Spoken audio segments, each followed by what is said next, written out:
late 1940s, the Glenn L. Martin Company secretly funneled millions of dollars into tearing apart their own production line.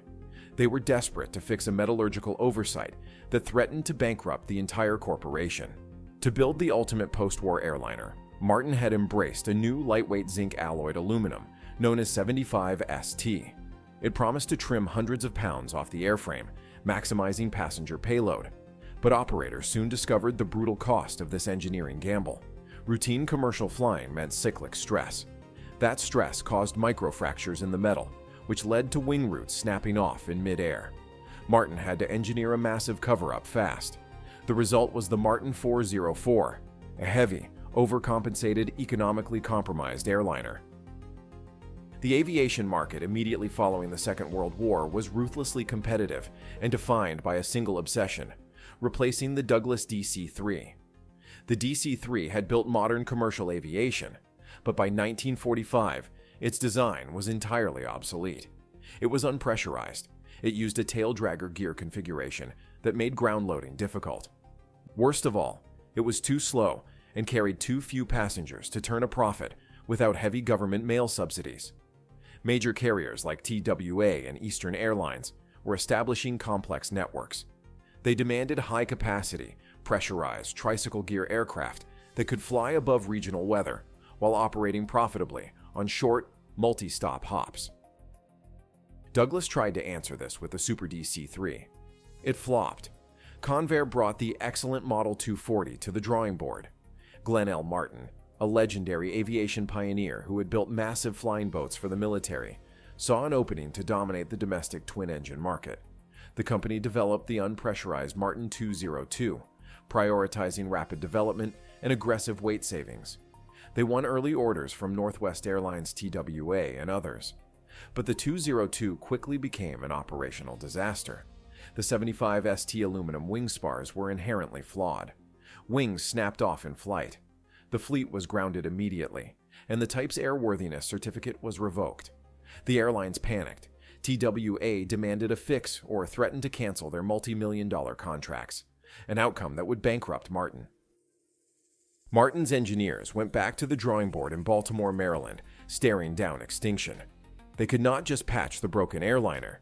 TWA and Eastern demanded an aircraft that was vastly superior, fully pressurized, and structurally unassailable. The Martin 404 was born out of desperate necessity. It was an apology cast in metal. If detailed technical breakdowns of aviation design and airline strategy interest you, subscribe. I have more of these coming. Before the mid-1940s, the standard aluminum alloy used in aircraft construction was 24ST, a copper-alloyed aluminum. It possessed excellent fatigue resistance. It could bend, flex, and vibrate thousands of times without cracking.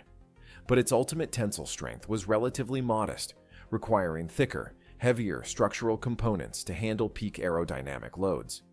During the war, metallurgists perfected 75ST, an aluminum alloy using zinc as its primary agent.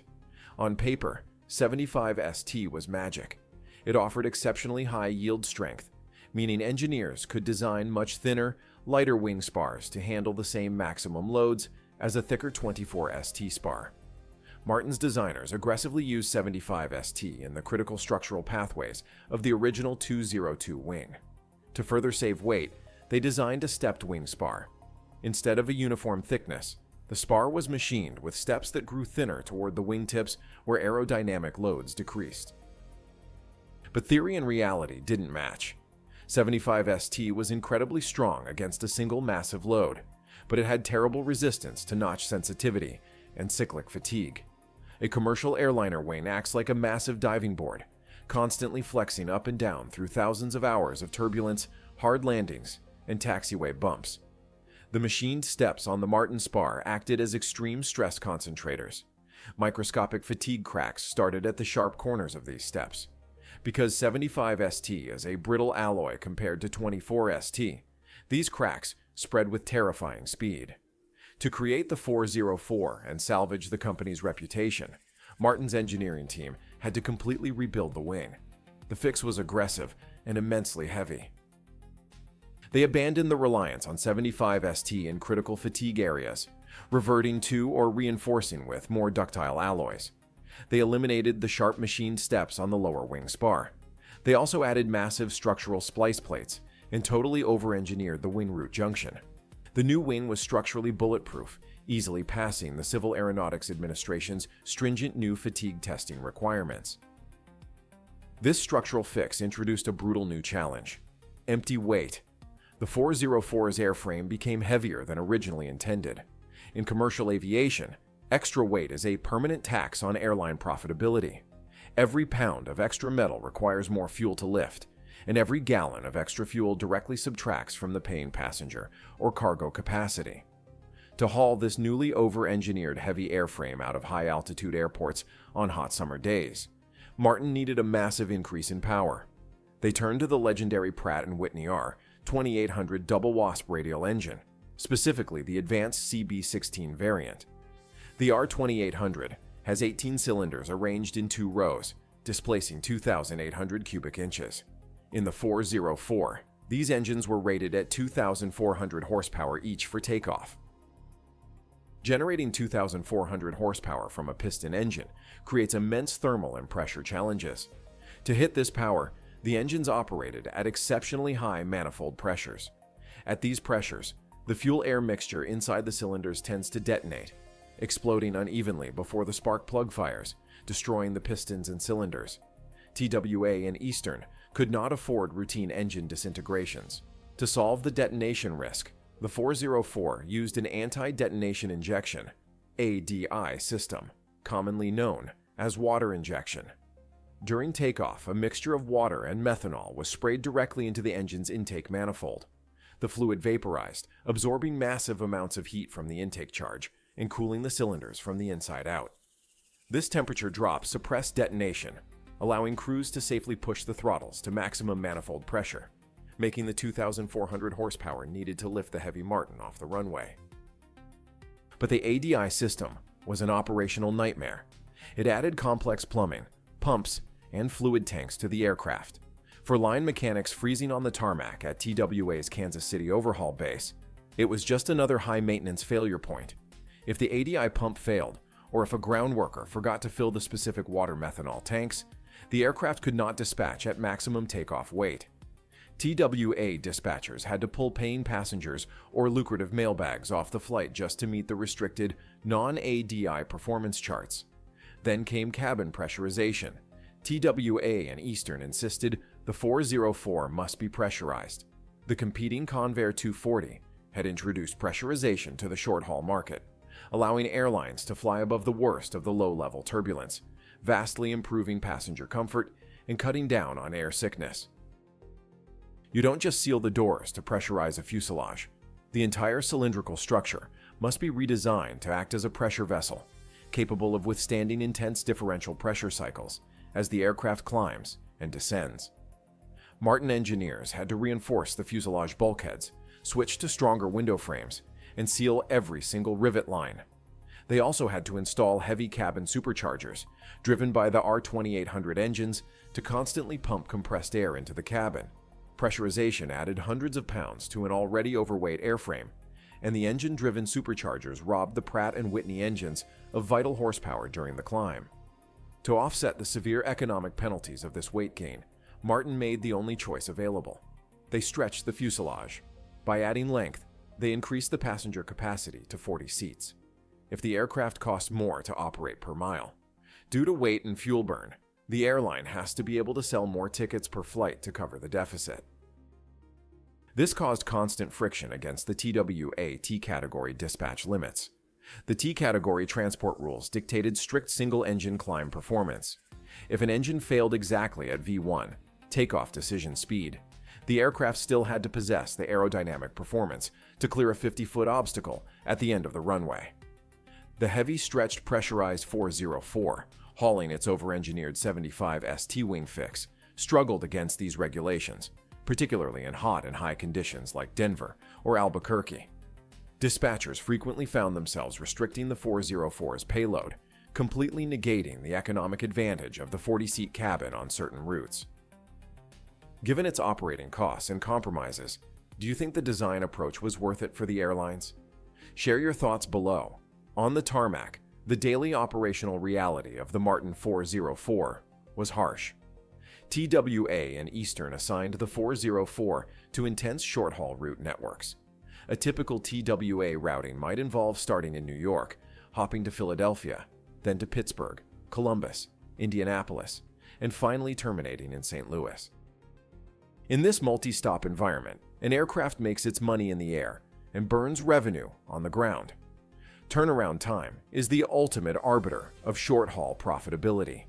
Here, the Martin 404 had a brilliant piece of practical engineering: the integral rear air stair. Instead of parking, shutting down, and waiting for a ground crew to manually push heavy external stairs up to the door, the 404 had hydraulically operated clamshell doors beneath the tail. The pilot could deploy the stairs from the cockpit before the propellers even fully stopped spinning. Passengers could immediately disembark. TWA paired this rear air stair with another operational trick: integrated carry-on luggage racks.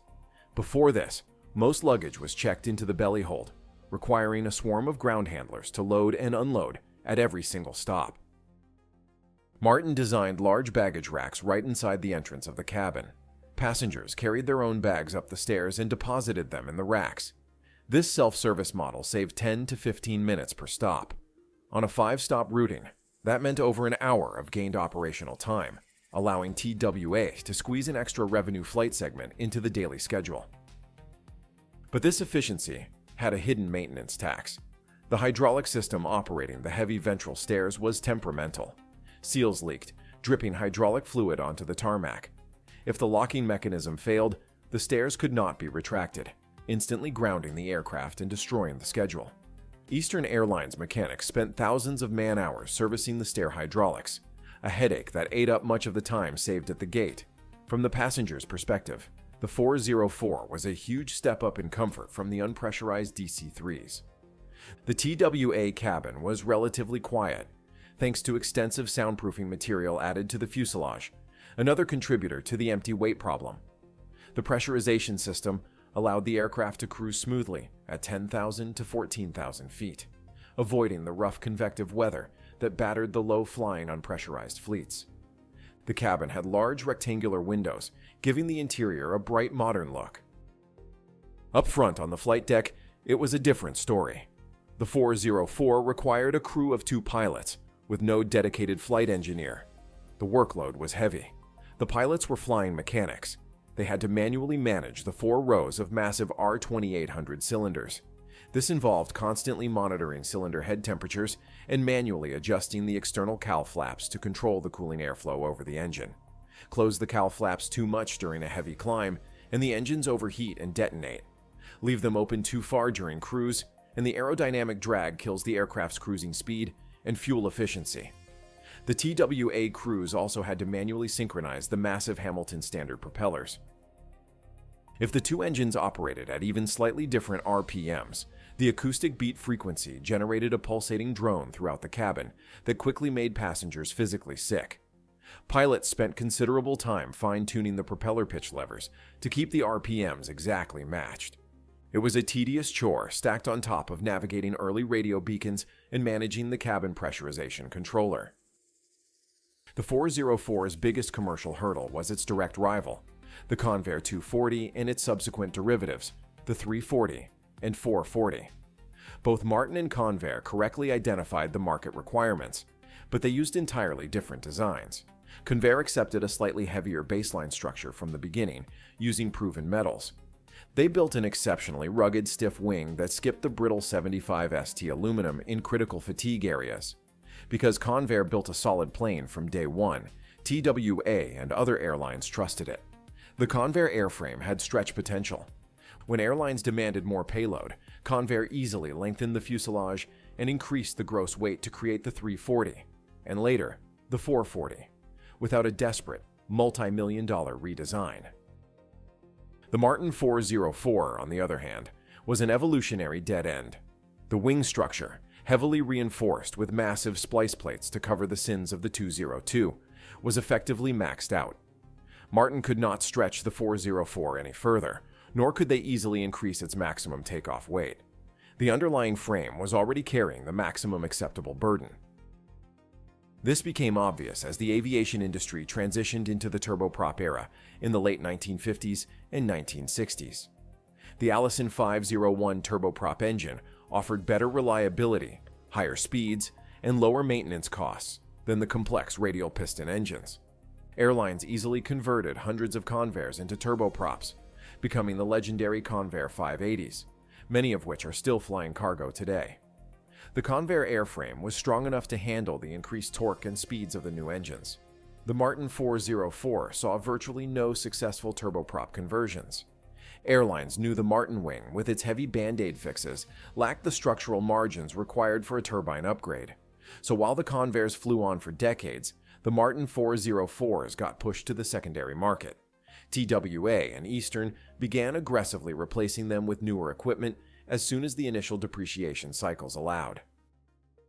The legacy of the Martin 404 is tied directly to the catastrophic failure of the 202. The Glenn Martin Company lost an estimated $40 million on both programs combined, a staggering sum in the early 1950s that nearly bankrupted the aviation giant.